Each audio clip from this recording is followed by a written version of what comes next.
Ekologi Universitas Palangkaraya. Saat ini kita sedang berada di Balai Taman Nasional Sebangau dengan narasumber kita, Bapak Suyoko, sebagai pengendali ekosistem hutan. Nah, di sini saya izin bertanya, Kak, bagaimana cara Balai Taman Nasional Sebangau ini dalam pengelolaan kawasan konservasi yang telah dilakukan selama ini? Secara umum ya? Iya. Baik, jadi ada 3 berdasarkan undang-undang, ada 3 prinsip pengelolaan di kawasan konservasi, yaitu 1 perlindungan, kemudian yang kedua pengawetan, yang ketiga kemudian pemanfaatan. Sebenarnya ada 1 lagi namanya pemberdayaan masyarakat. Ya, apa itu kegiatan perlindungan? Kegiatan perlindungan adalah kegiatan untuk melindungi, namanya juga perlindungan ya. Jadi melindungi kawasan dari berbagai ancaman, baik itu ancaman misalnya penyerobotan kawasan, illegal logging, perburuan dan lain sebagainya. Jadi kegiatannya misalnya kayak patroli segala macam. Kemudian pengawetan. Nah, pengawetan itu bukan kalau ada di dalam kan ada satwa ya. Satwanya itu kemudian bukan satunya diambil kemudian diawetkan pakai formalin, itu enggak. Yang diawetkan itu fungsinya. Jadi karena dia berfungsi sebagai pengendali sistem penjaga kehidupan, misalnya pengendali iklim. Nah, itu yang dijaga supaya tidak rusak, kira-kira begitu. Sampai di sini oke ya. Terus kalau pemanfaatan ya, kawasan itu dimanfaatkan secara lestari, misalnya untuk ekowisata, untuk pemanfaatan bukan kayu, yang penting bukan tidak berkelanjutan ya, artinya harapannya dimanfaatkan sampai seterusnya. Kemudian yang terakhir adalah pemberdayaan masyarakat. Selain tiga prinsip tadi, ada kegiatan pemberdayaan masyarakat. Jadi kita wajib mendukung masyarakat yang ada di sekitar Taman Nasional Sebangau, karena kita ini ada 37 desa penyangga di 8 kecamatan, di 3 wilayah, 2 kabupaten dan 1 kota, kira-kira begitu. Tapi intinya itu ya, ada 3P: perlindungan, pengawetan, pemanfaatan, dan ditambah 1 lagi pemberdayaan masyarakat. Oke ya. Terus langkah yang dilakukan itu ada apa aja sih? Misalkan terkait ada survei potensinya kah, atau hanya fokus group discussion saja? Oh ya, jadi kita ini adalah salah satu unit pelaksana teknis di bawah Kementerian LHK. Tidak banyak kementerian yang UPT-nya itu sampai tingkat tapak. Hanya mungkin beberapa kementerian, salah satunya Kementerian LHK, Kementerian Agama, Kementerian ATR itu. Nah, TNI Polri itu juga sampai tingkat tapak. Nah, kegiatan kita itu banyak sekali. Kalau tadi pelindungan itu seperti misalnya patroli rutin, pengamanan kawasan, dan kegiatan patroli juga melibatkan masyarakat. Kemudian ada patroli pengendalian kebakaran hutan. Kalau kita ada kebakaran, ada pemadaman. Terus kemudian kalau survei potensi ada, itu kegiatannya pengawetan tadi. Misalnya inventarisasi, misalnya kalau teman-teman di biologi kan inventarisasi flora misalnya, atau kantong semar, atau anggrek misalnya, atau tanaman obat misalnya, itu survei kan, survei potensi. Terus kemudian fauna misalnya kayak kita inventarisasi orangutan, kemudian burung, kira-kira begitu. Terus kalau tadi ada pemanfaatan ya, kita inventarisasi juga potensi-potensi wisata yang bisa dikembangkan menjadi destinasi wisata. Misalnya kayak di Sungai Koran, misalnya di Bumbu Alas, nanti ada objek-objek menarik di sana. Gitu. Gambaran umumnya gitu ya. Oke. Nah, menurut Bapak sendiri, apa yang perlu kami lakukan sebagai mahasiswa dalam memperkuat dan menyelami hal-hal yang terkait konservasi?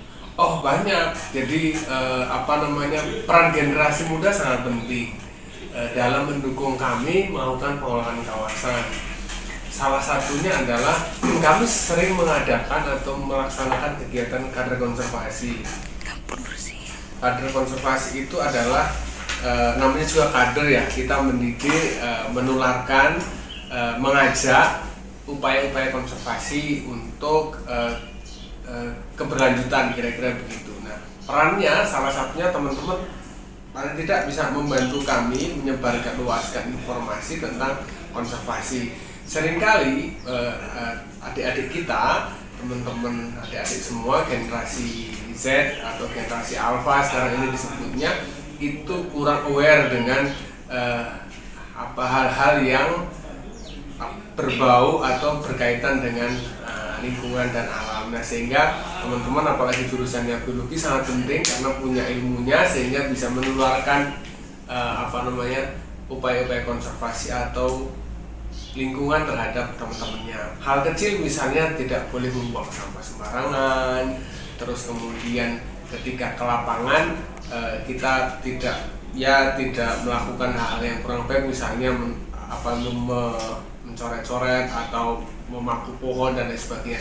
Terus kemudian mengajak untuk misalnya adaptasi atau mitigasi ya terhadap perubahan iklim misalnya. Ya, hemat energi salah satunya tuh, misalnya ketika pulang sekolah atau pulang kuliah di lab misalnya, teman-teman habis dari laboratorium, habis menggunakan fasilitas laboratorium, AC-nya dimatikan, kemudian lampunya dimatikan. Itu juga peran-peran yang bisa dilakukan. Selain itu mahasiswa dari semua kan agen of change ya, agen perubahan. Harusnya tidak hanya agen perubahan tapi director of change ya. Jadi teman-teman bisa menginisiasi perubahan lingkungan dan menuju Indonesia Emas 2045. Saya pikir teman-teman nanti akan menjadi pemimpin masa depan. Oleh karena itu banyak sekali sebetulnya, tapi yang hal-hal kecil seperti itu ya. Selain itu juga bisa mengajak tetangga atau saudara untuk tidak melakukan pembakaran hutan dan lahan misalnya, karena itu dapat menimbulkan bahaya kabut asap, kesehatan, dan banyaklah dampaknya ya. Kira-kira itu beberapa hal kecil yang bisa dilakukan generasi muda gitu. Luar biasa sekali narasumber kita pada siang hari ini. Terima kasih juga Bapak sudah berkenan dan meluangkan waktunya buat kami tanya nih terkait konservasi khususnya di Balai Taman Nasional Sebangau. Semoga dengan adanya kunjungan kami saat ini dapat menambah wawasan kita dan kita lebih bisa peduli lagi kepada lingkungan. Sekian yang bisa kami sampaikan. Atas kurangnya dari video ini kami mohon maaf. Terima kasih. Hai semua, kita sudah selesai wawancara di Balai Taman Nasional Sebangau. Testimoni dari aku, kuliah di luar kampus itu seru banget. Kita bisa lihat lingkungan sekitar, terus bisa bertemu narasumber kita secara langsung, dan kita dapat banyak manfaat dan wawasan yang lebih yang nggak bisa kita dapati dari mata kuliah atau pembelajaran yang ada di kampus. Seru, cobain! Halo semuanya, seru banget kunjungan di luar kampus kita pada hari ini.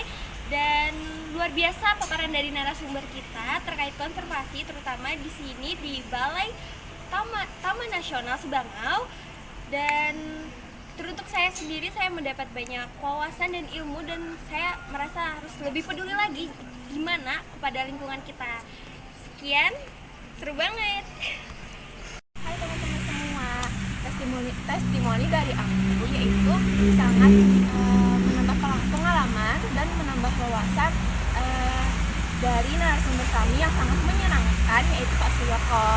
Hai semua, testimoni dari aku, belajar di luar kelas itu menyenangkan, lebih asik, menambah pengalaman, wawasan, pengetahuan yang pastinya kita tidak dapat di kelas. Ayo buruan cobain deh, dijamin seru loh.